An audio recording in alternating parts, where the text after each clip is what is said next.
Olá para você de casa, do trabalho, onde quer que esteja, principalmente você que nos acompanha pela internet no www.tvindaiá.com.br. Nossa programação em tempo real acontece ali num quadradinho que você clica, pega a tela inteira do seu computador. Você que tem um smartphone, aliás, uma Smart TV, você pode assistir também pela sua televisão através da internet. Qualidade excelente. Acompanhe a gente a nossa programação. E, claro, você que está em Indaiatuba, aqui na região, pelo canal 26 UHF. Obrigado pela companhia. Vamos junto agora pelos próximos 30 minutos com o nosso programa Papo Livre, que hoje traz o Braulino Pedro da Silva. Ele que é técnico químico, tem projeto, trabalha com projeto de técnico mecânico, enfim, tem várias especificações aqui da qualificação dele e ele é o proprietário da Maxi Parts, uma empresa que ele vai falar também sobre o assunto aqui. Mas antes vamos entender um pouco como é que esse homem de Pernambuco veio parar aqui. Braulino, é um prazer recebê-lo no programa. Prazer nosso, alegria nossa estar aqui com você, participando do seu programa. Braulino, conta pra gente então como é que é. Você trabalha nessa área de autopeças, tem só 30 anos, é isso? Apenas 30 anos, né? Já é uma boa caminhada. Pois é, eu vim de Pernambuco em 85 e eu tive a oportunidade de entrar na indústria e nessa linha de autopartes, né? Na indústria automobilística, produzindo peças para basicamente todas as montadoras, tanto no meu aprendizado quanto no meu empreendimento. E você foi para Minas, não é isso? Como eu trabalho com um projeto de viabilidade para empresas, então a pessoa quer fazer um investimento, tem um negócio e quer saber se esse negócio vai ser viável ou não, qual vai ser a sua lucratividade. Então a pessoa me contrata, nós montamos todo um projeto e ele faz assim, achando que é viável, nós fazemos toda a implantação, toda a instalação, parte de treinamento e o mais importante que é a operação e a quantificação dos resultados daquilo que foi planejado. Então, eu tive a oportunidade de ir para Minas para instalar um desses projetos. Tá. E na área de plástico mesmo, como é que é? Eu fui lá instalar na área de plástico, porque nós trabalhamos com projeto de viabilidade na parte de injeção e pintura peças técnicas termoplástica. Bom, deduzo que por ser Minas Gerais, o polo consumidor ali é a Fiat. 100%. Nós fomos ali para a cidade de Betim, que é onde a Fiat está instalada, para a gente montar esse projeto lá. E ali nós montamos o projeto, geralmente esses projetos são de 1 ano e meio a 2 anos, para que a pessoa tenha segurança vamos dizer assim, do seu investimento e segurança para poder estar tocando a sua empresa sem maiores riscos, né, do que foi planejado. Então a gente dá essa assessoria e fazemos esse trabalho. Então terminou esse projeto e ao término desse projeto foi quando eu prospectei e conheci Indaiatuba. Então, você estava me dizendo o seguinte, quando você veio para você escolheu, antes de escolher Indaiatuba, você passou por N lugares aí. Conta para nós essa história. É o seguinte, como eu morei 26 anos em São Paulo, eu conhecia muito a região do ABC. Do ABC. Porque é ali que acontecem os grandes negócios da indústria automobilística do ABCD, né? E foi por ali que eu me instalei, todo o meu aprendizado foi ali. Mas com esse processo de transporte, não entrar em São Paulo, trânsito de São Paulo, essas limitações de horário de rodízio, enfim, segurança e outras coisas, e as empresas já tendo que mudar para o interior ou para os arredores de São Paulo, onde pudesse ter acesso à parte de transporte. Quando eu falo parte de transporte, é a parte de caminhões, né? Porque carro pequeno não consegue fazer, nem consegue chegar com a matéria-prima e muito menos escoar a produção. Então, lá em Minas, como São Paulo, é São Paulo que as coisas acontecem. Tudo acontece em São Paulo. Então, é um mercado bom lá, mas lá é 100% Fiat. Minas Gerais não consegue atender São Paulo, mas São Paulo atende Minas Gerais e o resto do Brasil. Então eu pensei comigo, eu falei, eu vou voltar para São Paulo. As maiores oportunidades é São Paulo, vou voltar para São Paulo. Agora, essa foi a minha preocupação. Eu não quero mais voltar para o ABCD e muito menos para a capital. Eu vou conhecer algumas cidades do interior, para mim poder elaborar e implantar um novo projeto. E eu comecei a conhecer aqui as cidades. Eu vim para Campinas. Campinas eu tive a oportunidade de conhecer Valinhos, Vinhedo, Itatiba, Jundiaí, Itupeva, Salto, Itu, mais para frente lá onde tem a Sorocaba. Depois eu peguei aqui a linha da Anhanguera, foi Americana. Eu fui ali onde está instalado a Honda, Sumaré. Hortolândia, eu fui a Jaguariúna, Paulinha, Arthur Nogueira. Rodou toda a região metropolitana ali. Exato, eu queria ter, assim, eu precisava ter certeza do local. Qual seria o melhor local? Todos esses locais, eles são interessantes. Agora, Indaiatuba, ela tem algo muito especial. Por exemplo, esse projeto de distrito industrial já separado da cidade. As opções, né, as opções que tinha, o distrito, porque quando você instala uma empresa, você não olha, não é só o local. O local você instala em qualquer local, dentro das possibilidades. Sim, você instala. Agora, você tem que avaliar um todo. E esse todo, eu olhei toda aquela parte ali da Morada do Sol, porque a primeira coisa uma das coisas importantes é a parte de mão de obra. Onde é que está instalada a mão de obra. Exato, o acesso para a chegada, entrada e saída de material. Aí eu vi aeroporto, vamos dizer assim, várias opções ali no distrito, de galpões, vários. A questão do aeroporto, basicamente dentro da cidade, vamos dizer assim, a rodovia Santos Dumont, de um lado tem a Bandeirantes, logo na sequência a Anhanguera, Castelo Branco, enfim. Eu não tive nenhuma dúvida e eu falei, olha, o local é Indaiatuba. Então, eu vim com toda certeza em Indaiatuba. Quanto tempo faz que você está com a empresa instalada aqui? 4 anos. 4 anos? 4 anos. Bom, também deduzo aqui pelo que a gente entende que você trabalha para a Fiat.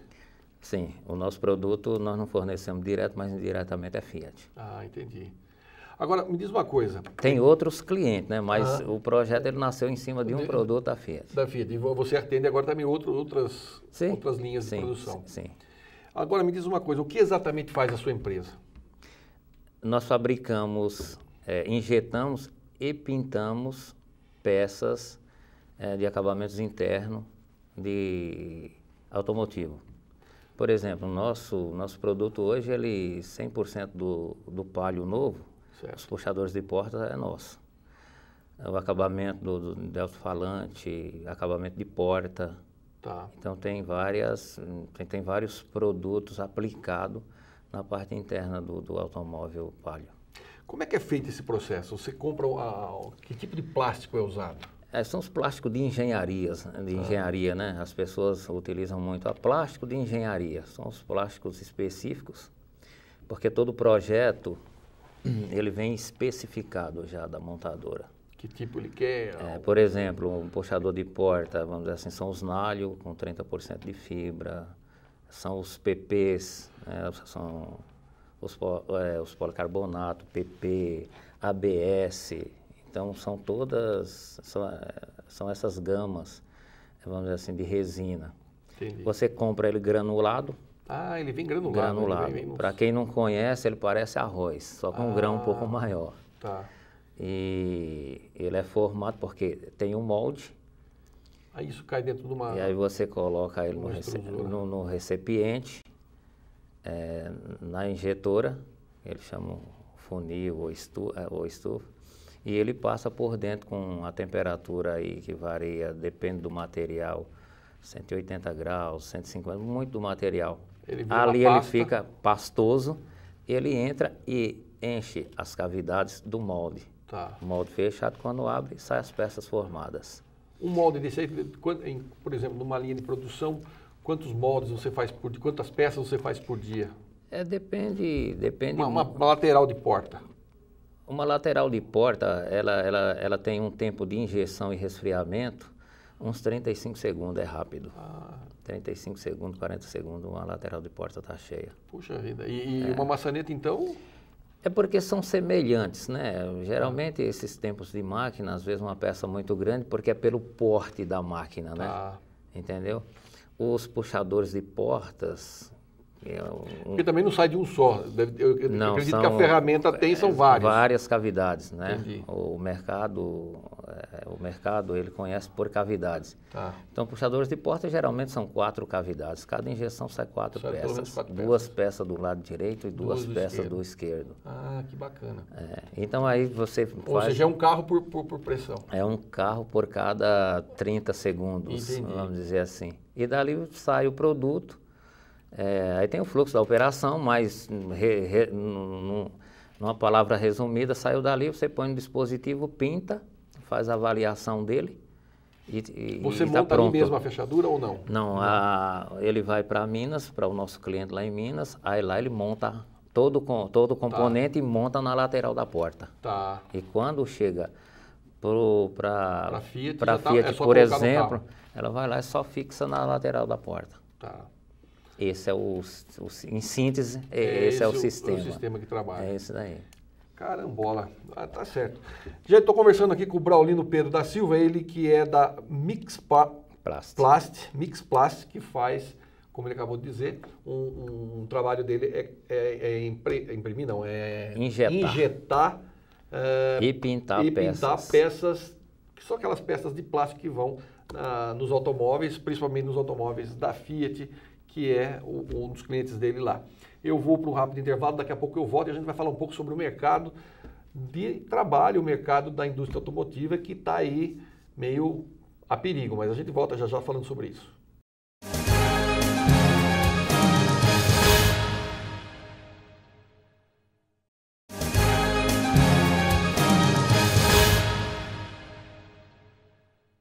Estamos de volta com o nosso Papo Livre, Braulino Pedro da Silva, ele que é um profissional da área de autopeças, especializado inclusive em partes plásticas, proprietário da Mixplast, que é aqui no nosso distrito industrial, está há mais de 30 anos nesse mercado e eu começo falando esse segundo bloco com ele justamente sobre o mercado. Um balanço do mês de abril de 2015, que foi divulgado agora pela FenaBrave, que é a Federação dos Revendedores de Veículos, aponta que de janeiro a abril, 250 concessionárias foram fechadas em todo o Brasil. 250 concessionárias. As vendas caíram em 21% em relação a abril de 2014. Aliás, eu vi um dado agora recentemente na Globo News, que em maio a produção caiu a um ponto que só perdeu para maio de 1999. Ou seja, nós estamos num ladeira abaixo aí, sem freio. E um paredão esperando a gente lá embaixo. Quer dizer, a menos que apareça o super-homem e segure a banguela, nós vamos espatifar. Ou seja, como é que você avalia isso? Você que é do setor e vive isso na pele. O fato é o seguinte, só para o telespectador lembrar, o Lula falou da marolinha, né? E agora nós já estamos com o tsunami. Esses dias a nossa presidenta, ela chega e fala assim, olha, agora talvez nós vamos passar por uma onda. É que ela não está no Brasil. Não, ela vive na propaganda deles. Ela vive no Brasil falando, acho que de outro país, porque não pode ser. Porque quem está de fato e de verdade, e você falou bem, sentindo na pele, esse é a pessoa que tem a informação correta. Por quê? Nós vivemos o dia a dia. Para você entender, nós estamos aí num processo tentando reestruturar e não consegue porque, até por parte da política econômica, você não tem um parâmetro. Você não consegue, eles não conseguem dizer assim, olha, vai acontecer isso. Você vê que eles estão para aprovar isso que eles chamam de reforma política tributária aí, E eles estão prometendo, aí nós já estamos no 6º mês aqui, esquece. Em 2013 teve aquela manifestação, no ano seguinte, não, até o ano que vem está tudo aí. Que nada. Então, mas o fato é o seguinte, a indústria automobilística, essa linha que nós trabalhamos aí, que é da classe média e média baixa, ela está sofrendo aí uma perda de produção. Esses números, eles tendem a aumentar. Por quê? Porque nós sentimos primeiro, porque quando se corta o programa, quando não há demanda, do outro lado vai cortando-se programa, né? As quantidades elas vão sendo diminuídas. Então hoje nós já cortamos mais ou menos 50% da nossa cadeia produtiva. 50%, ou seja, metade já parou. Nós estamos atendendo o que nós atendíamos lá em janeiro, fevereiro, vamos dizer assim, até março desse ano, hoje nós atendemos com 50% da cadeia. Nossa! Tanto é que nós tivemos que reduzir 50%. Nós temos 2 linhas, uma fica parada. Quer dizer, uma capacidade ociosa gigante. Muito grande. Investimento parado. Então, quer dizer, aí sim, e nós temos esses dados por quê? Porque esses dados, mesmo o nosso maior cliente é a Fiat, mas todas as empresas estão na mesma sequência. Quer dizer, se ela não vender, não adianta. Se ela não vende, a Volkswagen também não vende, a GM também não vende. O serviço não vende, né? Porque a indústria, ela não vive, elas têm os seus agregados, inclusive o serviço. Você pode ver que a parte de serviço também aí o pessoal está sofrendo bastante. O comércio automaticamente também o quê?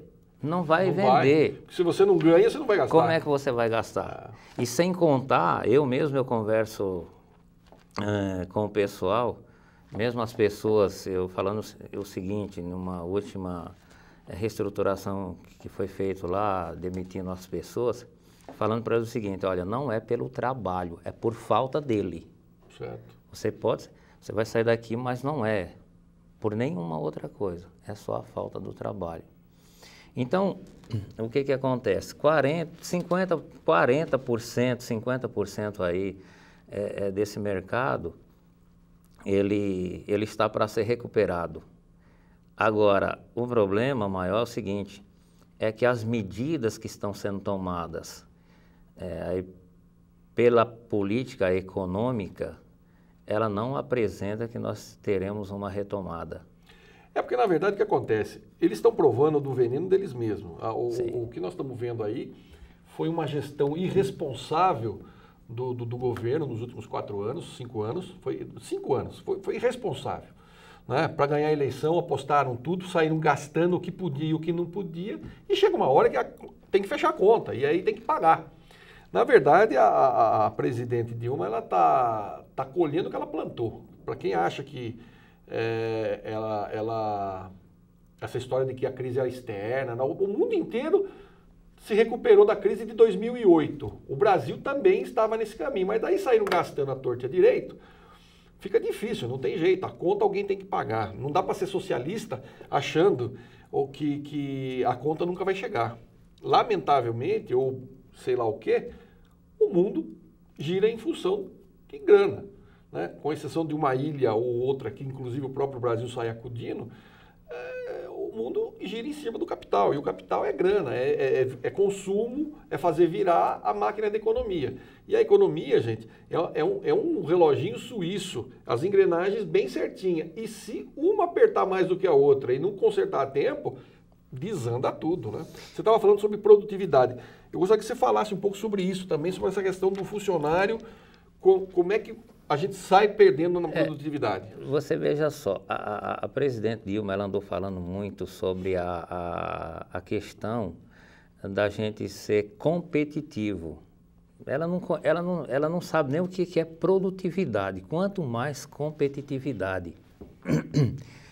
Você veja só, você estava falando aí, o mundo hoje ele é totalmente globalizado e totalmente capitalista. Não tem essa. E quem não entrar nesse sistema, ele vai viver, igual vi uma reportagem lá de Cuba, lá você só pode comprar 1 quilo de açúcar. É 1 quilo 2 pedaços, não é assim? Mês, por ano, por mês. Você entendeu? É. E, quer dizer, mas vamos voltar aqui, mas o fato...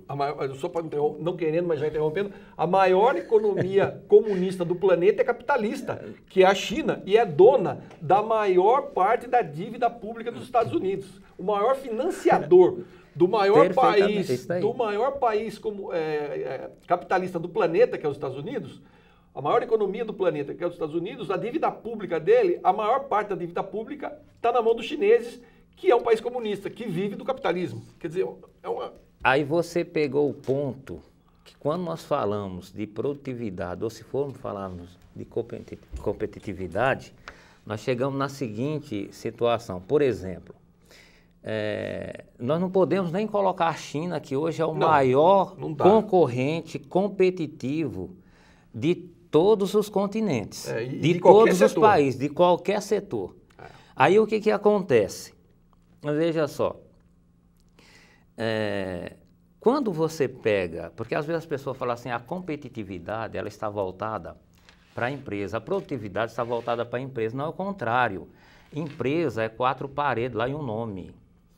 O funcionário, o gestor, o dono do negócio e tal, essa pessoa, né, a competitividade começa nele. Por exemplo, por que nós não somos hoje competitivos? Vamos usar essa palavra. Um funcionário aqui no Brasil, ele é tributado hoje, quando junta tudo, uma média de 48%. Ou seja, se ele ganha R$1.000, ele vai custar no mínimo 1.480. Por exemplo, eu falo o poder de aquisição dele. Eu estou pensando o seguinte, porque para essa máquina girar, ele tem que comprar.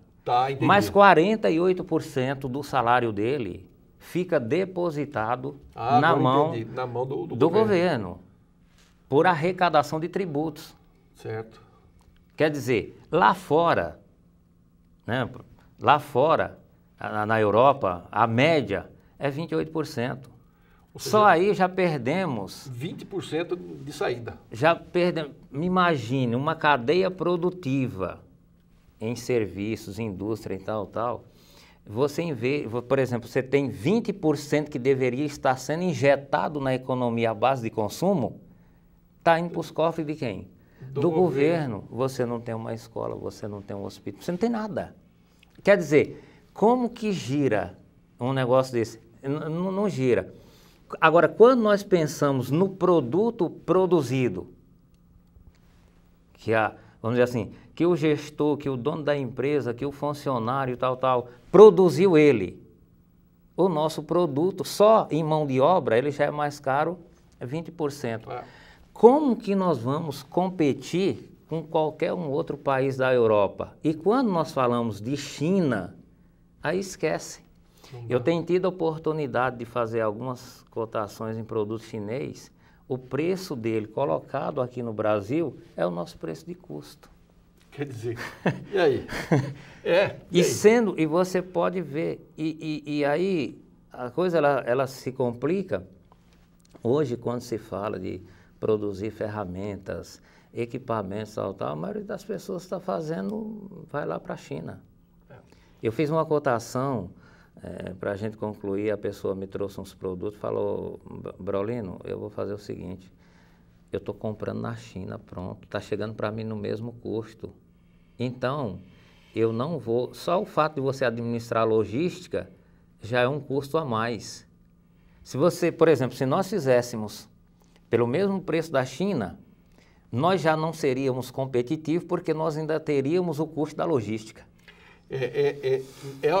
Olhando desse prisma, a gente fica desesperado. Só para você ter uma ideia, a minha filha trabalhou numa empresa de filtros e essa empresa precisava fazer filtros para uma determinada empresa de refrigerante.